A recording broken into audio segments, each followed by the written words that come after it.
Hey, good people, thank you very much for tuning once again today. I'm so happy, guys, and I welcome you back to our channel today. Today, we are looking at Jordan Peterson, and he's looking at the men who make the worst partners. I don't know how these men look like, but guys, let us just dive into this and see what he has for us. Thank you.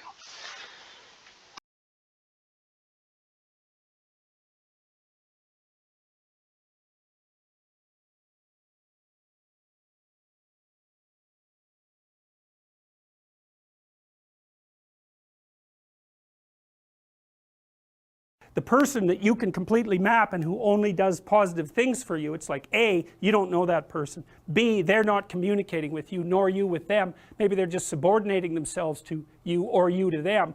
And you're not growing. You want someone who can, it's a real relationship is a wrestling match. It's a grappling phenomena that you both emerge transformed from. And that's what people want. They don't want a pushover. Not unless there's something wrong with them. Now, a narcissistic person who never wants to be challenged will want a partner who does nothing but deliver exactly what they're told to deliver, but they will mistreat them beyond belief. What does the optimal relationship look like in terms of positive and negative emotion? You might say, well, utopia, nothing but positive interactions. It's like, no. Imagine you get people to code the interactions they have with their partner during the day. You sample it. You say, was that interaction positive or negative? And then what you're trying to do is predict the longevity of the relationship. Okay, so here's the data. If it falls under 5 positive interactions to 1 negative interaction, the relationship doesn't continue. Fair enough, too much negative. That's easy to understand. If it exceeds 11 positive to 1 negative, the relationship doesn't last. Why? No challenge. Right? What do you want from your partner? Bliss? No. No, you don't. Well, that's a representation of Diana. You could think of Diana, there's an opposite, Durga, in Hinduism, and she comes forth if you make the proper sacrifices to Kali. But I wanted to show you alternative representations from different cultures of these archetypal forms. This is Diana, positive feminine, multi-breasted, right? She's the thing that nourishes the world, and so that would be, on one hand, your mother, who obviously protects you from the terrible aspects of fire and danger, but also nature conceptualized as the positive feminine in general. The source of all fertility and all food and all beings and all good things. Something that you want to have on your side, that's for sure. And you might say, if you acted heroically, properly, and you played the metagame and not the game, and you made the proper sacrifices, then you'd never encounter Kali, you'd only encounter her benevolent counterpart. And so then you might say, well, does she even exist then? And that's something that's very interesting, is because the degree to which the terrible part of the world manifests itself in your life is proportionate to how insufficient you are. And we don't know the full extent of that. If you got your act together completely, maybe all the suffering would disappear from your life, or at least maybe all the unbearable suffering, and maybe all the suffering or the unbearable suffering from the lives of people around you too. And you already know that because there are people that you'll go to in a crisis that you can rely on, and you know they'll help you, and you wonder what the world would be like if you were like that and everyone else was like that too. We'd have a lot fewer crises, and the ones that we do have would be a lot more manageable. And so when people say, well, why is the world so rife with suffering, one answer to that is because we're not yet what we could be.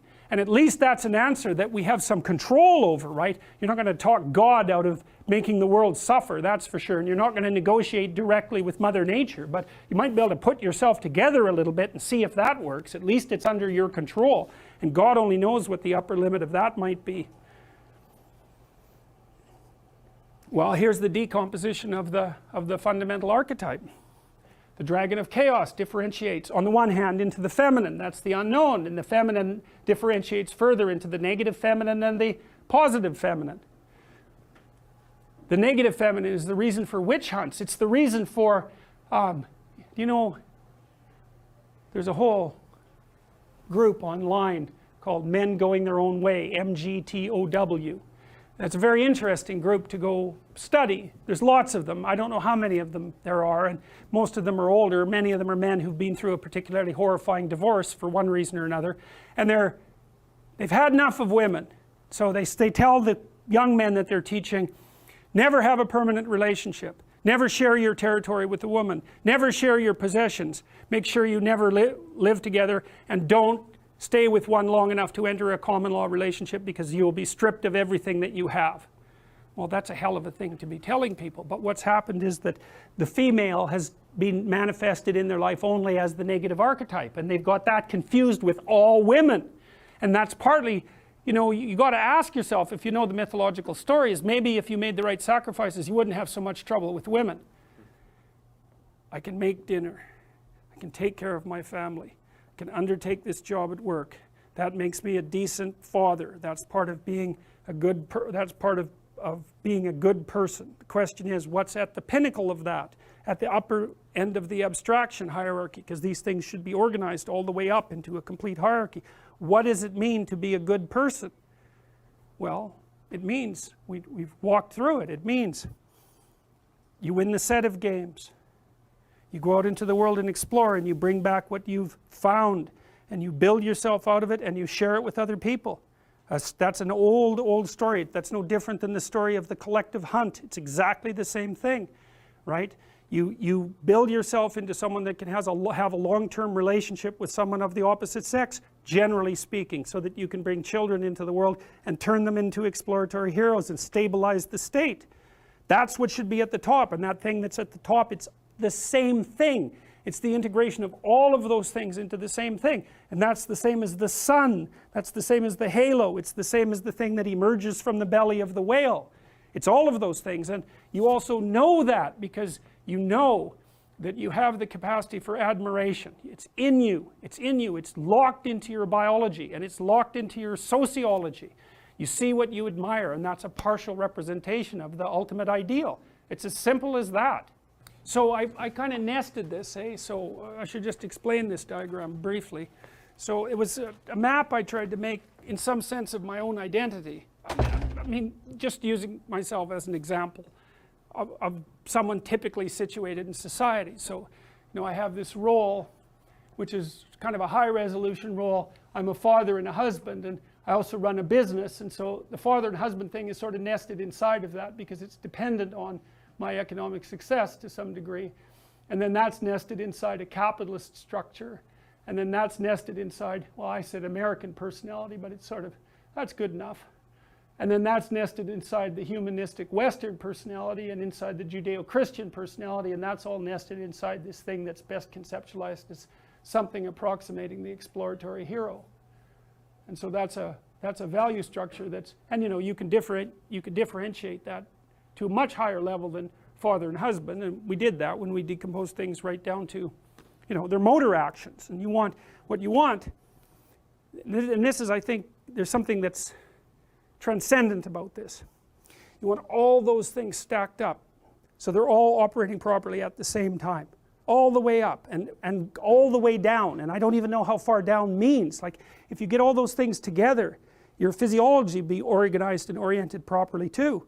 Oh, you know, and that means your organs work properly and the micro elements of them work properly and all the way down. And then if everything is organized like that too, the society starts to work.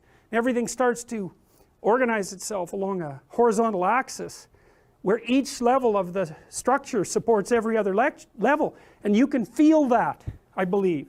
That's what you feel when you're engaged in doing something meaningful. You can feel those things coming together. And you can also feel like that as a kind of strength that pushes you forward instead of pulling you backwards. So, and I think that our nervous systems are very sophisticated, and they orient us in time and space, and they can tell us when they're in the right place at the right time, and people love that. And I think you experience that when you're deeply engaged in music as well. It puts you there momentarily, right? Say you're in a cathedral and you're listening to some remarkable music, if the light pouring in, you're in trees, because that's what a cathedral is. That's what the arches is. It's light coming through the trees. That's what's represented in the stones. You're in there, you're looking at the light. It's pouring down at you. You're at the center of the world, and there's a great piece of music playing. and it's an indication that everything is stacking up along this one pole. That's what it's supposed to produce. That produces a religious experience if it works properly. You know that. You go to rock concerts, you go listen to music. So what the hell do you think you're doing there if you're not having a quasi-religious experience? You think you'd go otherwise? And just because you don't know that that's what's happening doesn't mean it isn't what's happening. People have been gathering together in groups and transcending the limits of their pathological individuality through music and ritual since the beginning of time. Why would it be any different for us? And the light's there, that's what the light show is for. It's the same thing, it's just that the religious element of it is stripped away, partly because we've criticized that to death so carelessly that we can't integrate it anymore into ceremonies like that. And I mean, fair enough. But it's not like that comes without a loss.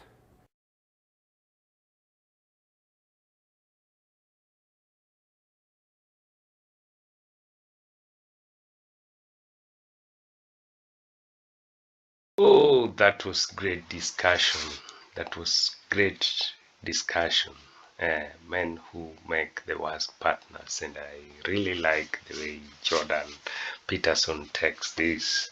This is brilliant. Thank you guys for tuning and for watching. Let's meet again next time. See you. Bye bye.